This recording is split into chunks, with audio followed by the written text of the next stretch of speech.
Hello students, welcome to our channel yours level up. आज हम start करने वाले हैं क्लास 9th का geography chapter number 2 the physical features of India.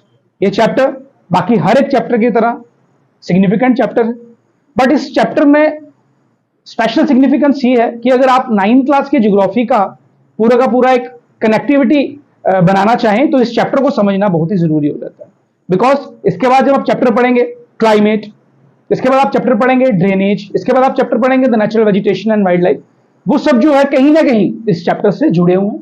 तो इसलिए मैं चाहता हूं कि आप इस चैप्टर को अच्छे से समझें। चलिए इस चैप्टर को शुरू करते हैं। इंडिया एक वास्ट और वेरी रेड फॉर्म है। पहली लाइन इस चैप्टर की अपने आप में बहुत कुछ कह जाती है। वास्ट है, यस वी नो, इंडिया बहुत बड़ी कंट्री है। 3.22 मिलियन स्क्वायर किलोमीटर इसका एरिया है। अगर हम बात करें इसकी पोजीशन की इन केस ऑफ लैंड तो ये 7th लार्जेस्ट कंट्री है हमारे वर्ल्ड में। यस, बट वास्ट के साथ साथ जो दूसरा वर्ड हमें देखने को मिलता है इस चैप्टर में वो है वेरिड लैंड फॉर्म्स। जी हाँ, यही हमारा मेन फोकस रहेगा इस चैप्टर में कि इंडिया में जो लैंड फॉर्म्स हैं वो डिफरेंट है। Land forms, the condition of the land. कहीं पर आपको ऊंचे ऊंचे पहाड़ देखने को मिलेंगे, कहीं पर आपको बिल्कुल प्लेन जमीन देखने को मिलेगी, कहीं पर आपको पेनिनसुलर प्लेट्यूज देखने को मिलेंगे, कहीं पर आपको डेजर्ट्स देखने को मिलेंगे। अगर हम मंगोलिया की बात करें वहां पर हमें सिर्फ डेजर्ट्स देखने को मिलते हैं। अगर हम नेपाल की बात करें हमें वहां पर सिर्फ माउंटेन्स देखने को मिलते हैं। लेकिन इंडिया एक ऐसी कंट्री है जहां पर एक नहीं, दो नहीं, तीन नहीं, बल्कि छह डिफरेंट फिजियोग्राफिक डिविजन हमको देखने को मिलते हैं। अब पुरानी किताबों में इसके एवोल्यूशन के बारे में डिटेल में दिया था, अभी एनसीईआरटी से हटा दिया गया। बट पर्सनली मैं चाहता हूं कि आप इन डिटेल नहीं बल्कि एक छोटा सा ओवरव्यू जरूर समझे इस एवोल्यूशन का। हमारे पास अगर हम काफी पुरानी बात करें तो एक सिंगल पीस ऑफ लैंड था जिसका नाम था पेंजिया, और इसके पास ओशन, पैंथेलासा ओशन। आज यही Pangaea single piece of land बोल लीजिए, एक सिंगल प्लेट बोल लीजिए, टूट करके डिफरेंट प्लेट्स में बिखर चुकी है। अब हम समझेंगे ये क्यों टूटी। हमारे पास डिफरेंट लेयर्स ऑफ अर्थ होती है, पढ़ते आए हैं, क्रस्ट, मेंटल, कोर। जो मेंटल होती है वहां पर हमारे पास मैग्मा जो है वो प्रेजेंट रहता है, मॉल्टन मैग्मा। अब ये जो प्लेट हमने बात की ऐसी मॉल्टन मैग्मा के ऊपर प्रेजेंट थी काफी लाखों करोड़ों साल पहले, लेकिन इस प्लेट्स में हल्के से कुछ क्रैक्स थे। इस मॉल्टन मैग्मा की हीट उन क्रैक्स से ऊपर जाती है और हमारी जो सिंगल प्लेट थी पेंजिया प्लेट वो टूट जाती है। टूटने के बाद ये डिफरेंट प्लेट्स में बिखर जाती है जो आज आप कॉन्टिनेंट्स के नाम से जानते हैं।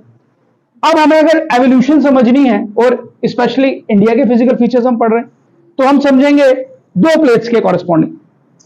जी, जब ये टूटेगी डिफरेंट प्लेट्स में, उसमें से दो प्लेट्स का आपको नाम याद रखना बच्चों। उन्हीं दो प्लेट्स पर निर्भर करने वाला है कि इंडिया की कौन कौन सी फिजिकल लैंड फॉर्म जो है वो चेंज होने वाली है। देखिए बच्चों, यहां पर हमारे पास यूरेशियन प्लेट है, ये भी पेंजिया लैंड से ही टूट करके गई। और यहां पर हमारे पास इंडियन प्लेट है।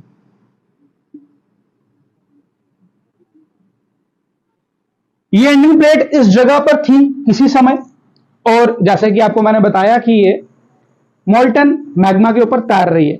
और आप देखेंगे ये इस तरीके से तैरते जो है वो यूरेशियन प्लेट के पास पहुंच जाएगी और वहां जाकर के ये सेटल हो जाएगी। आज प्रेजेंट डे की बात करें तो इंडियन प्लेट जो है यूरेशियन प्लेट के बिल्कुल नीचे, अगर आप वर्ल्ड मैप में देखेंगे तो जब ये यूरेशियन प्लेट की तरफ जाती है बीच में एक सी मिलती है, इसका नाम है टेथस सी। अब जब ये प्लेट यूरेशियन प्लेट की तरफ जा रही है, टेथस सी का जो मटेरियल है, मानेंगे आप जो सेडिमेंट्स उसमें प्रेजेंट होते हैं, ये प्लेट जब जाती है उसकी तरफ तो, और ये प्लेट तो ऑलरेडी यहां पर है, ये प्लेट जब ऊपर की तरफ जा रही है और जाकर के यहां पर रुक जाएगी तो आप देखेंगे पानी तो सारा रिमूव हो जाएगा टेथस सी का, लेकिन जो उसके सेडिमेंट्स हैं वो प्लेट जाते जाते वो सेडिमेंट्स अपने साथ लेकर जाएगी और हम देखेंगे वो सेडिमेंट्स उभर करके ऊपर की तरफ आएंगे। वही सेडिमेंट्स जो है बच्चों, वही सेडिमेंट्स हमारे हिमालयन माउंटेन्स बनाने वाले। वही सेडिमेंट्स हमारे हिमालयन माउंटेन्स बनाएंगे। अगर आप ध्यान से इस इंडियन प्लेट को देखें तो इंडियन प्लेट में ये पोर्शन तो अभी भी बच्चों प्रेजेंट है, जब ये यूरेशियन प्लेट से नहीं टकराई है तब भी ये वाला पोर्शन वहां पर प्रेजेंट है, लेकिन माउंटेन्स हमें यहां देखने को नहीं मिलते। लेकिन जब ये प्लेट टकराती है यूरेशियन प्लेट से तो थीसिस सी का जो डिपॉजिट्स थे, जो सेडिमेंट्स थे, उसको ये ऊपर की तरफ लेकर के आती है, फोल्ड करती है। एक तरीके से हम आगे पढ़ेंगे, जो हिमालयन माउंटेन्स है ये फोल्ड माउंटेन्स है, तो फोल्ड करती है। फोल्ड करने के बाद यहां पर कुछ माउंटेन्स बन जाते हैं, कुछ माउंटेन्स बन जाते हैं बच्चों, यही कहलाते हैं हमारे द हिमालयन माउंटेन्स। तो आई होप कि आज हमने जो इंट्रोडक्शन क्लास शुरू की थी, छोटी सी क्लास शुरू की थी, आप समझ पाए होंगे कि वेरिड लैंड फॉर्म्स का क्या मतलब है, और जो हमारी जो ये एवोल्यूशन थ्योरी है जो अभी कट चुकी है आपकी किताब से, बट स्टिल हमें ये पढ़ना जरूरी है बिकॉज काफी ज्यादा कंसेप्ट जो है इससे क्लियर हो जाते हैं। आई होप आपको ये इंट्रोडक्शन क्लास अच्छी लगी होगी। अगर आप चाहते हैं हम आपके लिए और ऐसी वीडियोस लेकर आएं तो हमारे चैनल को लाइक करें, सब्सक्राइब करें और शेयर करना ना भूलें।